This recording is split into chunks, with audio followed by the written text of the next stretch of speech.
बिस्मिल्लाहिर्रहमानिर्रहीम।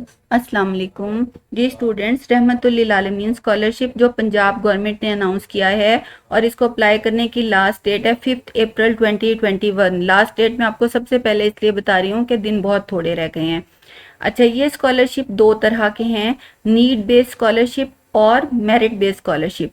Need based scholarship होते हैं जो गरीब मुस्तहिक बच्चों के लिए होते हैं, और मेरिट बेस्ड जिनमें आप कोई भी अप्लाई कर सकते हैं, यानी उसमें ये शर्त नहीं है कि अगर आप थोड़े खुशहाल हैं या आप अच्छे हैं तो आप अप्लाई नहीं कर सकते। आपके अगर मार्क्स अच्छे हैं तो आप अप्लाई कर सकते हैं। ठीक है, तो अब एलिजिबिलिटी क्राइटेरिया देख लेते हैं। ये देखें, ये होम पेज है।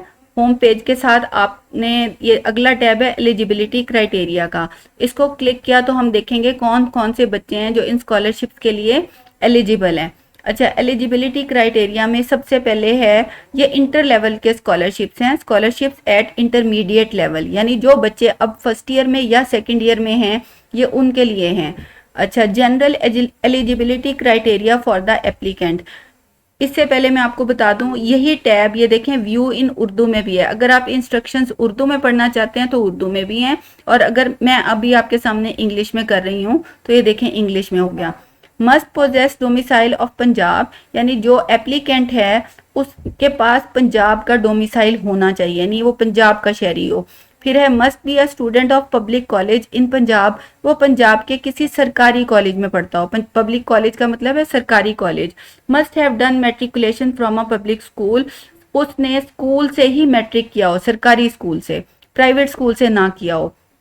Must have scored at least 60% marks in SSC annual examination, matric का जो इम्तहान हुआ था सालाना उसमें उसके 60 कम से कम 60% नंबर हो, 60% मार्क्स कम से कम हो।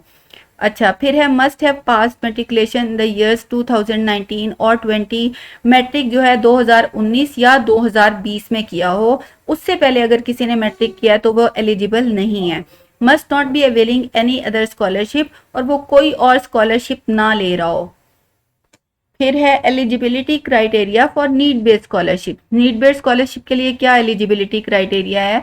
Income of parents must be less than और equal to ₹25,000 per month.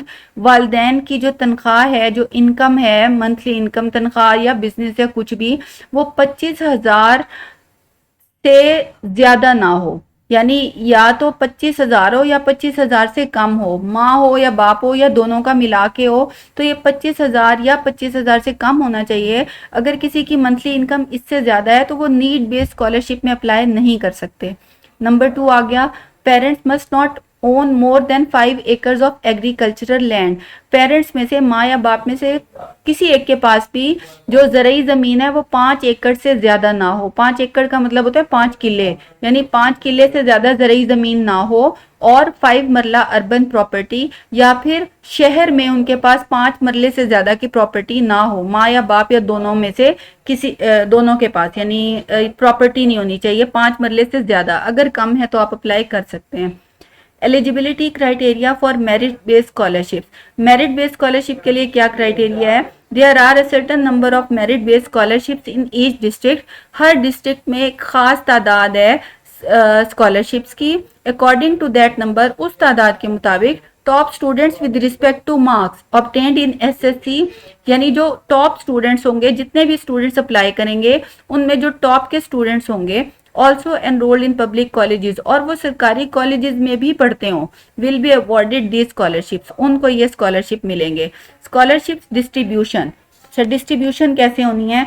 50% merit based, 50% need based, यानी आधे आधे कर दिए हैं। 50% मेरिट बेस्ड हैं और 50% है नीड बेस्ड। फिर है फेयर जेंडर डिस्ट्रीब्यूशन, यानी इसमें कोई वो जेंडर डिस्क्रिमिनेशन नहीं है। ये नहीं है कि इसमें ज्यादा लड़कों को मिलने हैं थोड़े लड़कियों को मिलने हैं, नहीं, ये मेरिट बन जाएगा और मेरिट के हिसाब से ये डिस्ट्रीब्यूशन हो जाएगी। Students of science and humanities groups on the ratio of 60-40 respectively, यानी जो साइंस के स्टूडेंट्स हैं उनके 60% रखे हुए हैं स्कॉलरशिप, और 40% आर्ट्स वालों के रखे हुए हैं। Within need-based scholarships, 10% quota will be reserved for children of government employees grade 1 to 4, यानी ग्रेड 1 से 4 तक के जो सरकारी मुलाजिम हैं उनके बच्चों के लिए 10% कोटा है, यानी उनको अलहदा से उनके लिए स्कॉलरशिप रिजर्व है। फिर है वेरिफिकेशन मैकेनिज्म, यानी गवर्नमेंट वेरीफाई कैसे करेगी। ये आपके समझने के लिए इसलिए जरूरी है कि आप ये ना सोचें हम कुछ भी लिख देंगे तो वो हो जाएगा, ऐसा नहीं है।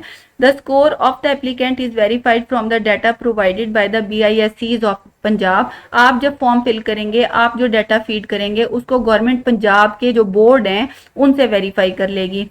College principal will verify that the student is enrolled in his her college and not availing any other scholarship। फिर आपके कॉलेज के प्रिंसिपल ने वेरीफाई करना है कि जो कॉलेज के जो स्टूडेंट्स, आप कॉलेज के स्टूडेंट भी हैं और आप कोई और स्कॉलरशिप भी नहीं ले रहे। College principal will also verify the following credentials of the student, यानी ये वाली चीजें कॉलेज प्रिंसिपल वेरीफाई करेंगी या करेगा। Name of student, B form, father name, father guardian CNIC, BISC registration number, फिर क्लास अटेंडेंस मिनिमम 75% और क्लास टेस्ट रिजल्ट सेटिस्फैक्ट्री या फिर not satisfactory. The deputy commissioner will be responsible for ascertaining that the candidate is eligible on need basis based on the information provided via online dashboard. और इसके अलावा आपका जो DC होगा आपके ज़िले का, वो बताएगा कि नीड बेस्ड स्कॉलरशिप के लिए ये कैंडिडेट एलिजिबल है कि नहीं है। Note, the students who have got admission in a public college in district other than their residential district, ये बात अहम है कि अगर कोई ऐसा स्टूडेंट है जिसने दाखिला ले लिया कॉलेज में, उस डिस्ट्रिक्ट में नहीं लिया जो उसका अपना डिस्ट्रिक्ट था, उस जिले में जहां वो खुद जहां का उसका डोमिसाइल था वहां नहीं लिया, बल्कि किसी और जिले में पढ़ने के लिए चला गया, there merit will be determined on the basis of district of domicile. तो उनका जो मेरिट होगा वो उनके डोमिसाइल के डिस्ट्रिक्ट के हिसाब से डिटरमिन होगा।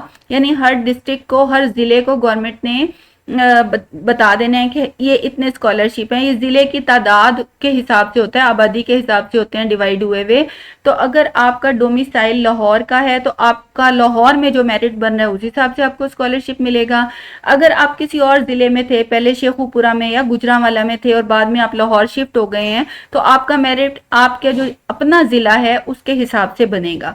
फिर स्कॉलरशिप्स एट बैचलर्स लेवल, ये वो स्कॉलरशिप्स हैं जो यूनिवर्सिटीज़ को मिले हैं। There are 891 distinct programs in universities of Punjab. 891 program चल रहे हैं पंजाब की यूनिवर्सिटीज़ में। Registrars of universities will provide top candidate in each of their registered program to HED for award of scholarship। और हर प्रोग्राम का जो टॉपर बच्चा होगा उसको ये स्कॉलरशिप मिल जाएगा। ये था एलिजिबिलिटी क्राइटेरिया। इसको आप उर्दू में भी पढ़ सकते हैं, व्यू इन उर्दू वाले टैब को क्लिक करके। और इसके बाद यूजफुल रिसोर्सेज का टैब है, ये देखें ऊपर। यूजफुल रिसोर्सेज के टैब को अगर आप क्लिक करें तो आपके सामने 2 वीडियोज आ जाएंगी।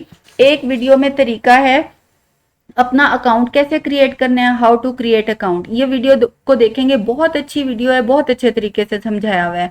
और दूसरे में है how to apply for scholarship, ये भी इसमें बड़े अच्छे तरीके से उन्होंने हर बात समझा दी है। तो आपने इस पेज पे कैसे आना है इसका मैं लिंक आपको शेयर कर दूंगी। आप उस डिस्क्रिप्शन में जो लिंक है उसको क्लिक करें तो आपके सामने ये होम पेज आ जाएगा और फिर आप अपना ये काम कर लें। ये ज़रूर अप्लाई करें। Thank you.